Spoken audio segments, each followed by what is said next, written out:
Hello students, welcome to GATE smashers. आज इस video के अंदर हम डिस्कस करने वाले हैं कॉम्बिनेशन टेक्निक्स के बारे में। कॉम्बिनेशन की क्या क्या टेक्निक या क्या क्या अप्रोच हम अपने क्वेश्चंस के अंदर लगा सकते हैं। और लास्ट लेक्चर के अंदर हमने देखा कि कॉम्बिनेशन होता क्या है, क्या उसकी प्रॉपर्टीज और क्या क्या उसके फॉर्मूलाज हम यूज कर सकते हैं हमारे क्वेश्चंस के अंदर। तो आज मैं आपको 4 to 5 different type of approach या न्यूमेरिकल बताने वाला हूं, सो दैट आपको लाइव क्लास में न्यूमेरिकल सोल्व करते टाइम कोई भी प्रॉब्लम नहीं आएगी। तो शुरू करते हैं। लास्ट लेक्चर जिसने नहीं देखा सबसे पहले वो वीडियो देखेंगे, अदरवाइज क्वेश्चंस आपको थोड़े से समझ आने में प्रॉब्लम हो सकती है। तो क्वेश्चन नंबर 1 यहाँ पे सबसे पहले कहता है, और बेस्ट टू बेस्ट टेक्निक और बेस्ट टू बेस्ट अप्रोच पे काम करेंगे। क्वेश्चन नंबर 1 है, a team of 6 members is to form by selecting out of 5 men and 6 women. अब देखो इस क्वेश्चन की स्टेटमेंट हमें क्या कह रही है, हमें 5 मेन गिवन है, तो यानी कि 5 मेन एंड 6 वुमेन। हमें इनमें से 6 लोगों की टीम बनानी है। अब टीम बनानी है मतलब सिलेक्शन की बात हो रही है, और अगर सिलेक्शन की बात हो रही है तो इसका मतलब वो परम्यूटेशन नहीं, वो कॉम्बिनेशन की बात कर रहा है। वो number of the ways of arrangement नहीं, वो number of the ways of selection की बात कर रहा है। अब हमें कहता है, in how many ways the committee can be formed where exact 2 man can be taken. Exact 2 man आ जाए, हमें सबसे पहला पार्ट ये दे रखा है exact 2 man, and second part है एटलीस्ट 2 मैन। देखो इस क्वेश्चन को अटेम्प्ट करने के देखो बहुत सारे मेथड हैं, बहुत सारे लॉजिक आप लगा सकते हो, लेकिन बेस्ट अप्रोच पे हम लोग काम करेंगे। पहले क्वेश्चन को समझो। वो कहता है 5 मेन है और 6 वुमेन है, इसमें से 6 लोगों की मुझे कमेटी बनानी है। तो इतना तो मुझे कंफर्म है कि वैल्यू ऑफ आर कितना हो गया 6, यानी कि random taken at a time, है ना। आर की वैल्यू 6 होगी। अब सबसे पहले पार्ट की जहां तक बात की जाए, फर्स्ट पार्ट की बात की जाए, क्वेश्चन इज सेइंग कि एग्जैक्ट 2 मैन, एग्जैक्ट 2 मैन आने चाहिए, और हमारे पास मैन है कितने 5। तो कमेटी बनाने के लिए अगर मुझे 2 मैन की नीड पड़ेगी, तो अगर मुझे 6 मेंबर्स की कमेटी बनानी है, 4 वुमेन्स को आगे आना पड़ेगा, तभी जाके वो कमेटी बनेगी। तो 6 सिलेक्शन तो इसी तरीके से हो सकती है 6 लोगों की, क्योंकि एक ही कंडीशन लगाई गई, वुमेन पे तो कोई कंडीशन ही नहीं है। तो अब देखो बेसिक क्वेश्चन है वैसे ये, 5 में से अगर मैं 2 मैन की सिलेक्शन करता हूं तो किस तरीके से होगी 5C2, और ऑब्वियसली बात है सिलेक्शन है तो कॉम्बिनेशन है ना। और 4 वुमेन आउट ऑफ 6 क्या हो जाएगा 6C2। अब क्या यहां पे भी काउंटिंग प्रिंसिपल लगेगा, फंडामेंटल प्रिंसिपल डेफिनेटली लगेगा, कि अगर आप एक ही केस की बात कर रहे हो, अगर आप एक ही कमेटी बनाने की बात कर रहे हो, तो ऑब्वियस सी बात है मल्टीप्लिकेशन की हेल्प लोगे।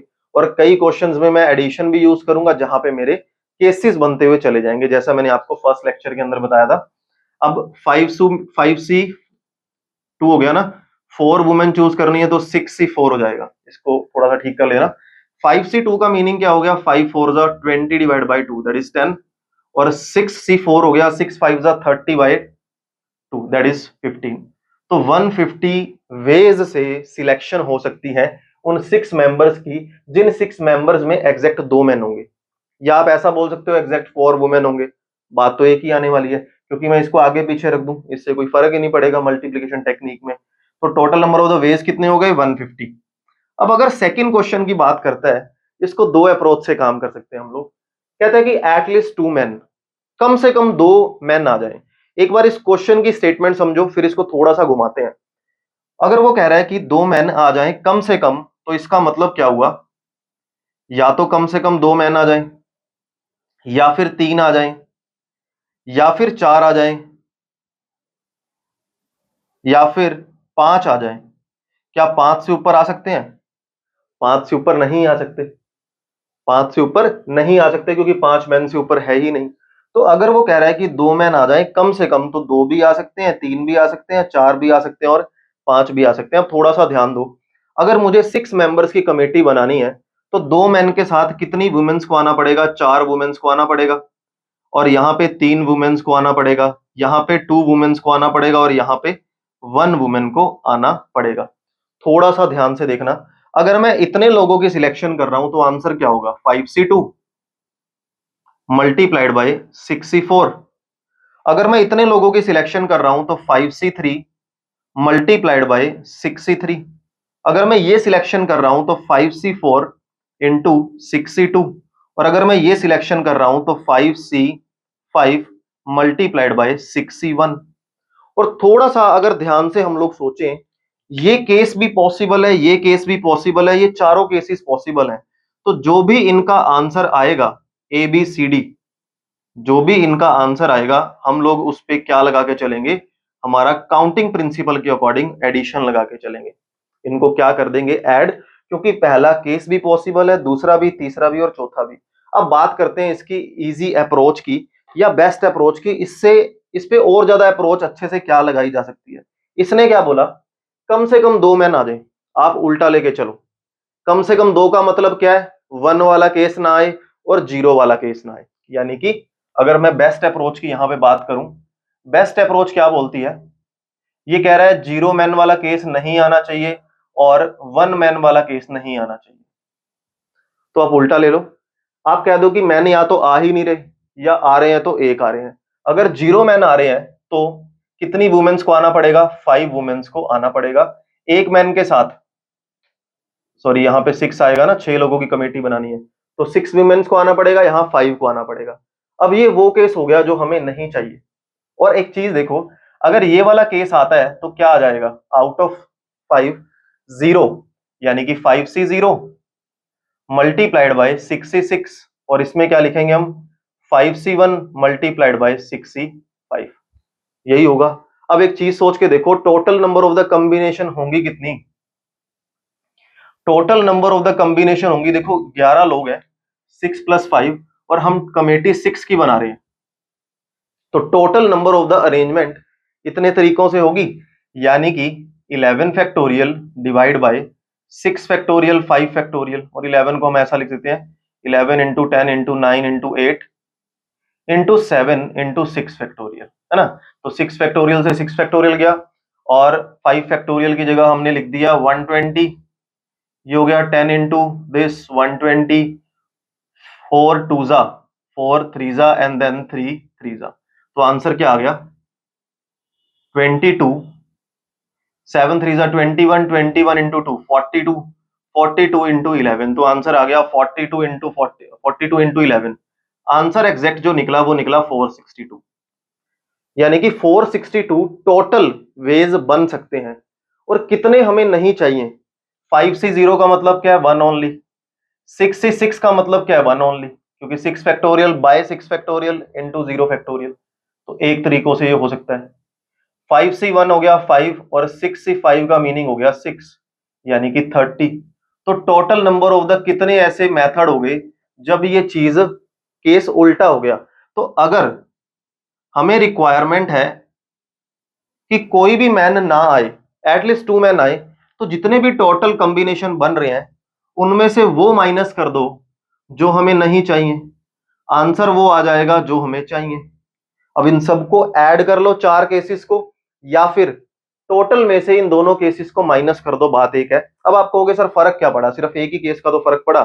देखो मान लो अगर यही क्वेश्चन वो बदल देता कि 10 मैन है और 12 वुमेन्स है, ठीक है, हमें 8 मेंबर्स की सिलेक्शन करनी है, 8 मेंबर्स की मुझे सिलेक्शन करनी है, वो कह रहा है एटलीस्ट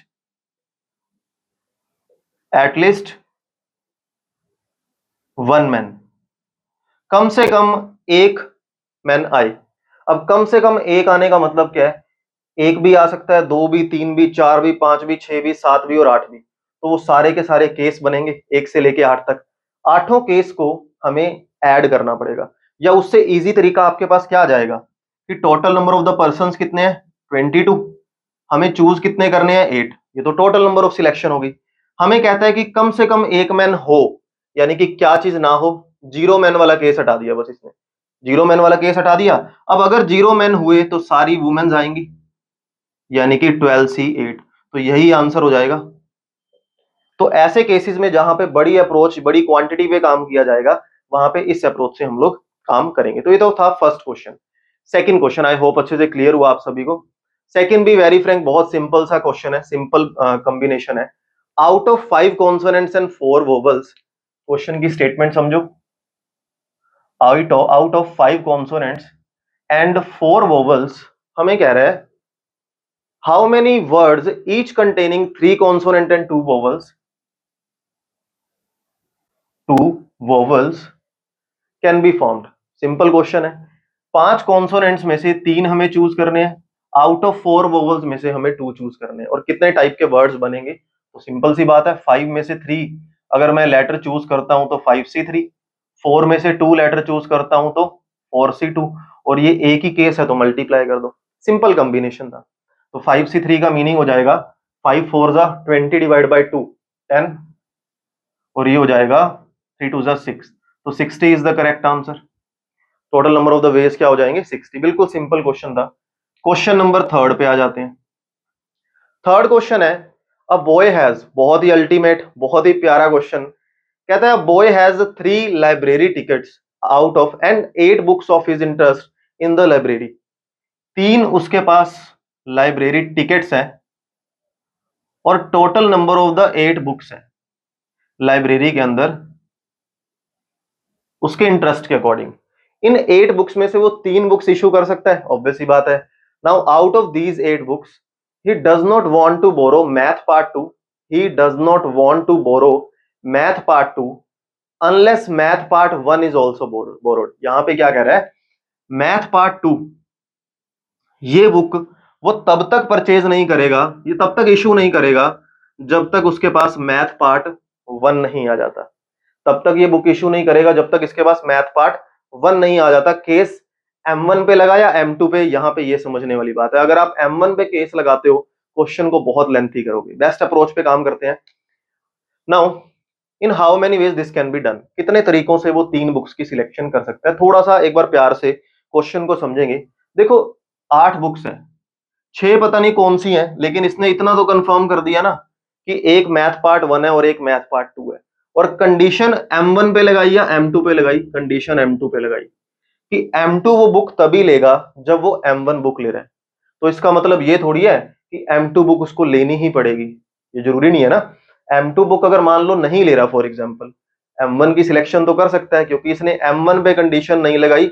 M1 बुक आ रही है, जरूरी थोड़ी है कि M2 भी लेनी पड़ेगी, बट M2 आ रही है तो जरूरी है M1 लेनी पड़ेगी। अब इसको किस तरीके से हैंडल करोगे? देखो मान लो मैं केस नंबर 1 बनाऊं, केस नंबर 1 बनाऊं, हो सकता है कि मैथ पार्ट 2 आ जाए। मेरी 3 की सिलेक्शन में मैथ पार्ट 2 सिलेक्शन आ रही है। अच्छा, केस नंबर 2 क्या बनेगा? केस नंबर 2 बनेगा कि math part 1, math part 2 sorry, math part 2 book नहीं आ रही। देखो पहला केस समझो, अगर मैथ पार्ट 2 बुक आ रही है इसका मतलब डैम श्योर है कि M1 बुक भी आएगी। M1 बुक भी साथ में आएगी तभी कॉम्बिनेशन बनेगा अकॉर्डिंग टू द स्टेटमेंट। अब इसका सीधा सीधा मतलब हो गया, अगर M2 बुक आ रही है तो number of the selection of 2 books is equal to 1। अगर ये दोनों बुक ही आ रही हैं, दो में से मुझे 2 बुक्स चूज करनी है, 2C2 आंसर आएगा। एक तरीकों से ये हो सकता है। सिर्फ हमारे पास यहाँ पे इन शॉर्ट सिलेक्शन किसकी बची? सिर्फ एक बुक का उसने ऑप्शन दिया, 2 तो इसने बोल दिया फिक्स है, एक बुक और बची हुई बुक्स, पेंडिंग बुक्स कितनी रहेगी आउट ऑफ 8? 2 तो आ गई ना, 6 रह गई, तो 8C6 सॉरी 6 बुक्स रहेगी ना टोटल 6 बुक्स है।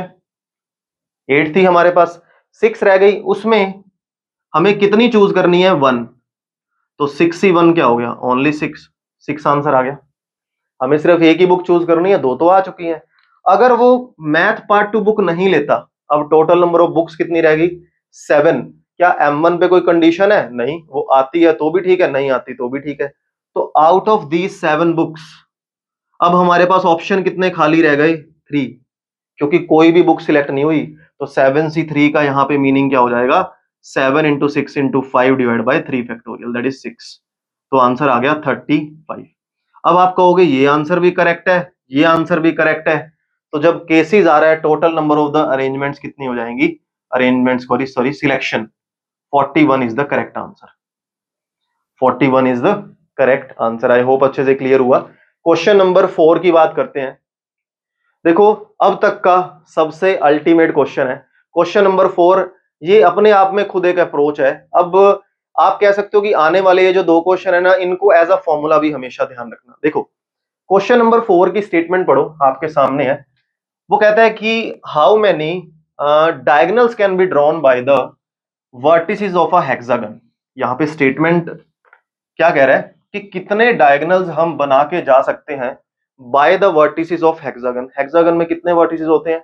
6। तो सबसे पहले तो इस क्वेश्चन का कॉन्सेप्ट समझो। क्या कहता है? हेक्सागन है, अगर एक हेक्सागन मेरे पास है यहां पर, और ऑब्वियस सी बात है अगर हेक्सागन है तो उसके नंबर ऑफ द वर्टिसेस कितने होंगे? 6। 1 2 3 4 5 6।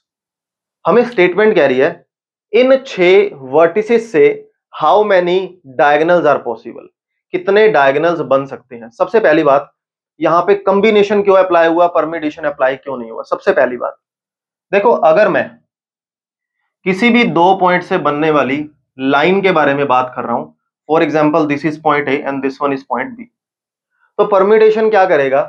ए से लेके बी लाइन एक अलग काउंट कर लेगा और बी से लेके ए लाइन एक अलग काउंट करेगा, क्योंकि उसको अरेंजमेंट से भी फर्क पड़ता है ना, कि ए पहले बैठ रहा है या बी बाद में, बी पहले बैठ रहा है या ए बाद में। बट कंबिनेशन क्या करेगा? उसको एक ही केस मान के चलेगा।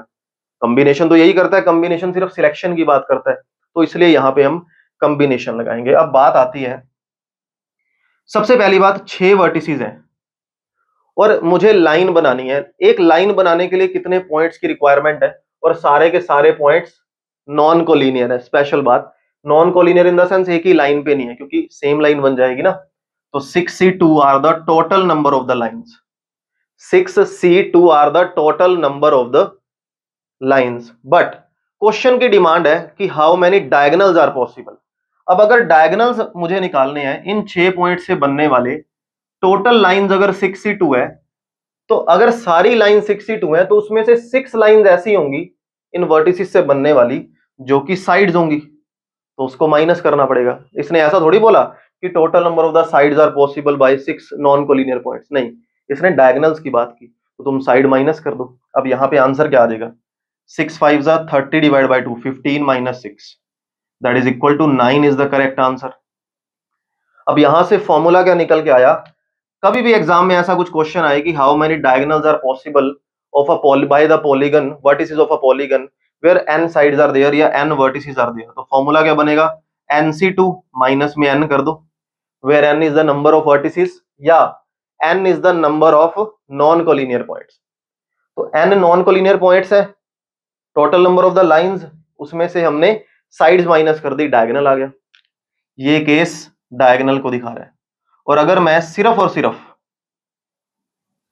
सिर्फ लाइंस की बात करता हूं, टोटल लाइंस की, तो ये जो सिर्फ nc2 वाला वैल्यू बैठी है, ये किसको दिखा रही है? Total number of the lines को शो कर रही है। आई होप अच्छे से क्लियर हुआ। एज अ फॉर्मूला भी इसको ध्यान रखेंगे, ठीक है। क्वेश्चन नंबर 5 अगेन इसी कॉन्सेप्ट का क्वेश्चन है और बहुत प्यारा क्वेश्चन है। स्टेटमेंट पढ़ो, तुम्हारे सामने है। कहता है how many straight lines can be formed by joining 12 points where 7 points are collinear. यहां पे स्टेटमेंट समझो, वो कहता है कि 12 पॉइंट से बनने वाली कितनी ऐसी लाइंस हैं जो जिसमें से 7 पॉइंट कोलिनियर है। तुम कहोगे लो जी सीधा फॉर्मूला लगा दो, क्वेश्चन अलग है थोड़ा सा, क्वेश्चन को समझो। क्वेश्चन नंबर 5, क्वेश्चन नंबर 5 देखो, मैं इसको एक डायमेट्रिकल फॉर्म में बताता हूं, ज्यादा अच्छे से क्लियर होगा। हमें कह रहा है टोटल प्लेन पे 12 ऐसे पॉइंट्स हैं जिनसे कुछ लाइंस बन रही हैं, उनमें से 7 पॉइंट्स ऐसे हैं, उनमें से 3 4 5 6 और मान लो यहां पे 7, उनमें से 7 पॉइंट ऐसे हैं जो एक ही लाइन पे बैठे हैं। ठीक है, 7 पॉइंट ये हो गए, 4 ये रहे, चलो एक और, टोटल 12 पॉइंट्स हो गए। 7 पॉइंट ऐसे हैं जो एक ही लाइन पे बैठे हैं। हमें नंबर ऑफ द लाइन बताना है, total number of the different line बताना है। अब यहां देखो, सबसे पहली बात तुम कहोगे कि सर 12C2 कि टोटल जो लाइन बनने वाली है बाय 12 पॉइंट्स, वो तो 12C2 होंगी, डेफिनेटली होंगी। बट इसमें क्या हुआ, इसमें सारी लाइंस काउंट हो गई, हमें डिफरेंट लाइंस की बात करनी थी। ये जो 7 पॉइंट से बनने वाली लाइंस हैं, ये तो एक ही लाइन है ना, इसके अंदर तो डिफरेंट लाइन कैरी आउट हो गई, डिफरेंट लाइन काउंट हो गई। तो हमें उन 7 पॉइंट से, जो 7 पॉइंट कोलिनियर है या एक ही लाइन पे हैं, उनसे बनने वाली लाइंस को माइनस करना पड़ेगा, तभी करेक्ट आंसर आएगा। अभी भी ये क्वेश्चन, अभी भी आंसर गलत है। कैसे? एक चीज सोच के देखो, तुमने सारे पॉइंट से बनने वाली लाइंस बता दी, तुमने पी पॉइंट जो भी कोलिनियर पॉइंट है उनसे बनने वाली लाइनें माइनस कर दी, क्योंकि एक ही लाइन है, पर वो एक लाइन तो है ना, हमने तो वो भी माइनस कर दी, तो वो एक लाइन तो खुद तो काउंट होगी होगी, सारी माइनस कर दी, एक तो बन रही है ना, एक डिफरेंट लाइन तो बन रही है, तो कर दिया। 12c2 माइनस 7c2 प्लस 1, तो 12c2 का आंसर क्या हो जाएगा, 12 into 11 divide by 2 that is 66। 7c2 7 6 42 by 2, 42 by 2 21 और प्लस 1, तो आंसर आ गया 67 minus 21 that is equal to 46 is the correct answer. कि total number of the different line कितनी बनेगी, 46।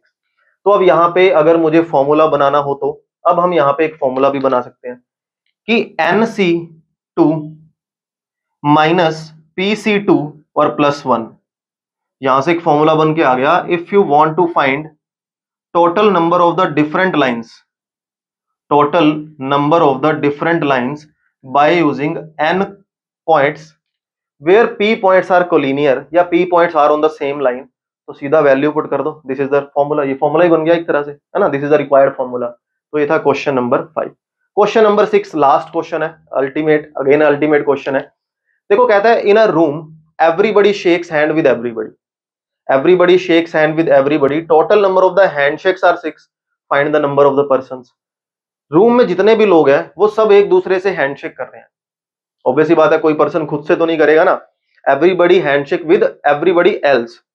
हमें बताना है total number of the handshakes, अगर 6 हो गए तो number of the persons room में कितने हैं। सबसे पहली बात, यहां कॉम्बिनेशन अप्लाई होगा तो क्यों होगा, और परम्यूटेशन नहीं होगा तो क्यों नहीं होगा, मेन मुद्दा है। अगर एक पर्सन ए बी पर्सन से हैंडशेक करता है या बी पर्सन ए पर्सन से हैंडशेक करता है, तो नंबर ऑफ द हैंडशेक कितने हो गए, 1 हो गए ना, परम्यूटेशन तो उसको 2 लेके जाएगा।